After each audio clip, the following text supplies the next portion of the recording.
Hi everyone. I'm going to change the tone slightly today. I'm Rob. I'm a Microsoft 365 solution architect, and I'm going to be talking not about AI generically and not about how potentially it could be run against government records. I'm really going to be sort of taking a step towards thinking about how you might use AI inside your organization and how you might roll it out. Specifically looking at Copilot and some of the vulnerabilities and challenges, I guess, of rolling out Copilot. But this is, I think, applicable to any form of application of large language model inside your data, inside your unstructured files that staff are using to work with. So I'll cut to the chase. The three steps that I really want to discuss today are security, they're around guidance for staff, and I think often overlooked the importance of records management inside unstructured data. And no one, when they're talking about how do I roll out Copilot, no one seems to talk about why records management is so important.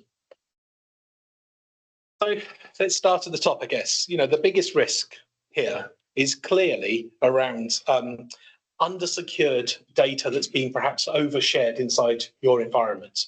You know, this isn't the problem of the AI. This isn't Copilot, for example, that's causing the problem. This is effectively, these AIs like Copilot are effectively holding up this big megaphone to your data and amplifying the problem. They're pushing out, if you like, information and making it much easier for staff to find when it has been, unfortunately, overshared. Now, the solution is obvious. You need to secure your information, you know, but that's much easier said than done. You know, I wish there was a magic wand I could sort of wave and say, this is how we're going to fix all of your problems with your legacy information across your digital heap. I mean, you know, David here, for example, has been through that process of looking at legacy information that's stored inside a digital heap. And as you could probably imagine, there is no easy path to, you know, magically fixing unstructured permissions and unstructured mess that you might happen to have. You know, you're going to have to go through, certainly in the Microsoft 365 context, you're going to have to go through the basics again. You're going to have to start thinking about, well, how are we going to secure it? Whose roles and responsibilities is this going to be when it comes to securing information across our environment? Are we using Microsoft 365 groups, or are we using Entra security groups? And what's the composition, for example? Now, just to give you some simple rules and simple tips, whether you are attempting to retrospectively tidy up your existing architecture, or if you decide instead to move to perhaps a new structure of sites that you're protecting and improving your content and then migrating it into, you really want to follow these rules. You want to avoid low-level permissions. You want to keep it at the higher level, at the site level if possible. You want to make user sensitivity labels in Microsoft 365. And ideally, you want to be applying them as default against the libraries so that the content gets automatically labeled and then protected contextually to the activity that's related to. And of course, you need to have a standardized way that you're going to share information with external parties, whether we're talking external guests, some people move their content into, you know, temporary storage locations, whatever the approach that you define, you need to ensure that staff understand what is appropriate and how they should be sharing their content with external parties. It's only so good just to set this up and say, here's your new architecture. You also need to actually get into the habit of routinely understanding what's going on inside that architecture. Microsoft provides a few tools that assist with this process. I'm not going to say they solve the problem, but they go some way towards making it slightly easier. So the first of these is SharePoint Advanced Management. Now, SharePoint Advanced Management comes available with a single Copilot license in your tenant. So most organizations going down the Microsoft Copilot route will have access to SharePoint Advanced Management. And it's got a whole suite of tools, some more useful than others, but some of the ones I will highlight include the data access governance reports, which, you know, tell you where, for example, content's being shared by sharing links across your environment, or where perhaps content's being shared with everybody inside the organization.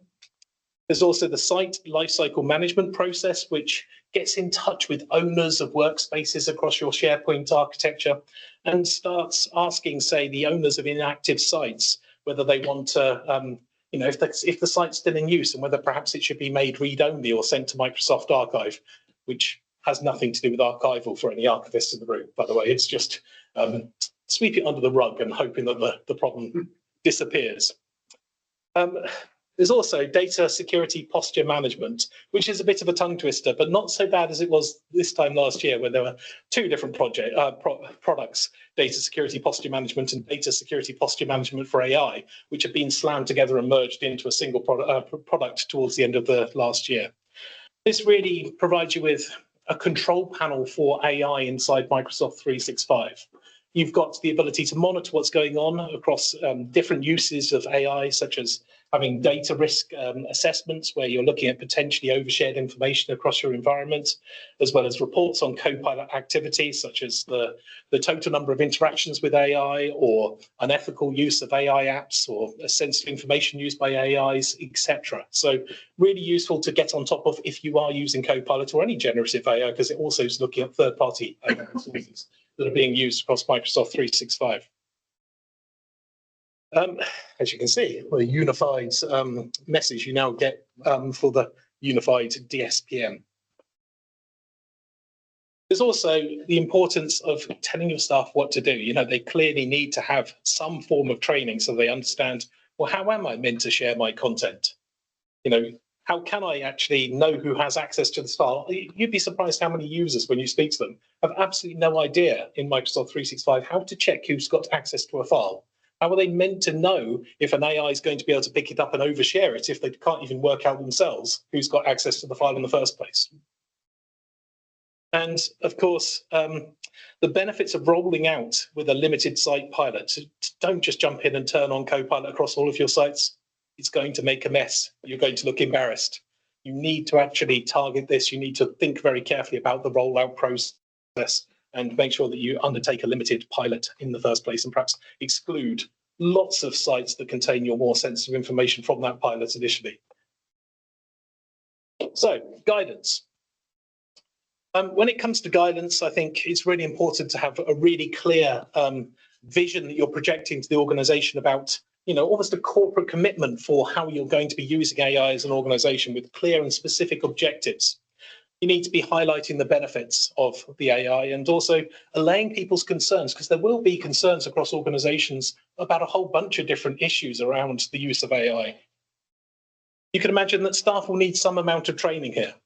You know, not everyone's AI literacy is going to be particularly high. You're going to have to bring people up and provide them with role-specific training too, because people otherwise, I found, you often take people into an environment and just give them AI, and they will naturally start using Copilot, let's say, in different ways. Many staff will put it down at the end of the session and never pick it up again, even though Microsoft thrusts it in your face at every possible opportunity in every possible way that it can. Many staff just try and ignore it like the plague, whereas others absolutely rely on it, possibly too much, you know, using it for almost everything, including things where they perhaps are not putting in the due diligence to actually work out if it was appropriate to use this in that context. You've got to think about the ethical side of AI. You know, I'm not going to go into details about the ethics here, but thinking about things such as when not to use it is just as important to emphasize with your staff, with your colleagues. Things like potential plagiarism, copyright issues, you know, all the economic and social ramifications. But I think it's just worth mentioning your training needs to focus on that as well. You need to encourage staff never to cheat knowledge. Perhaps this is the one golden rule of AI. If you're ever using, you know, something like Copilot to do something you couldn't have done yourself, you're the one that's going to get egg on your face when it's wrong. You know, you need to have the skills. You wouldn't, for example, attempt, if you couldn't develop, to write a Python script and get an AI to do it for you, or you shouldn't. Because if let's say that script has a little bug in it that you didn't notice, you know, if you didn't have the skills to write the script in the first place, then frankly, you know, you're the person that looks silly if you're trying to publish that script or rely on that script being run. So honestly, only, you know, never cheat knowledge with AI, only use it to speed up time. And I'm specifically talking about large language models here, such as Copilot.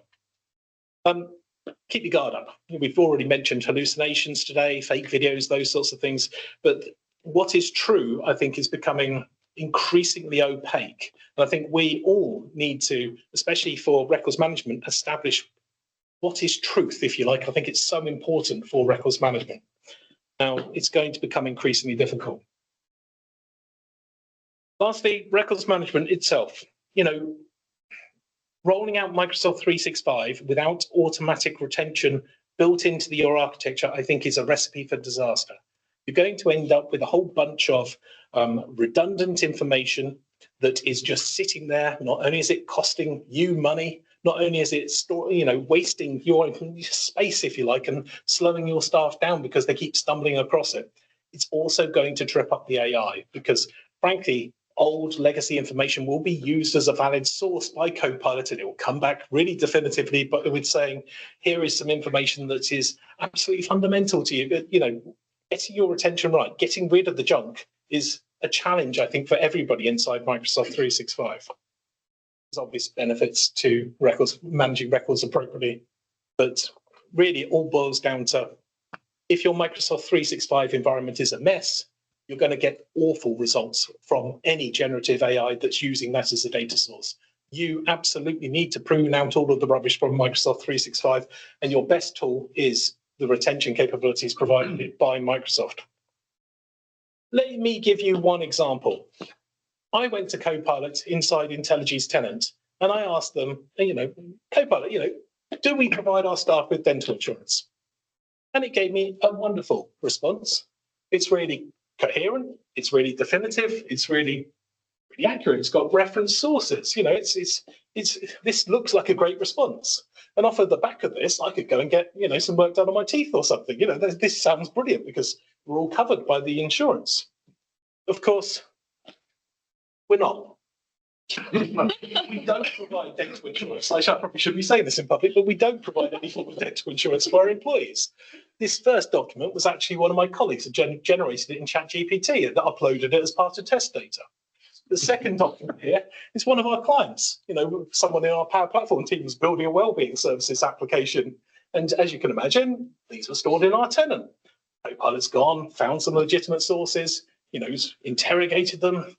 If you open them up as a human, neither of them mentions IntelliG. Neither of these files has our logo anywhere near it. Neither of them's in our policies library. Neither of them has been uploaded by an HR member of the team. This is the sort of thing that we've got to keep our guard up for. So, I guess, a silly analogy here of the Luddites, because I do not want to be a Luddite. I don't want, it's impossible. This tidal wave's going to sort of suck us all in. But I think it's important that we go back to those basics and thinking about all of those 3 steps that I was mentioning. The importance of getting your security right, getting your governance right, getting default retention against your content, and getting guidance out for your staff. And this will not be easy for anyone going down this journey, but it's an absolutely essential step that you have to do. And for anyone who is going through this process, this is the best time to get budget to start thinking about how are we going to do this, is in advance of the rollout of a generative AI such as Copilot. So thank you very much. Good.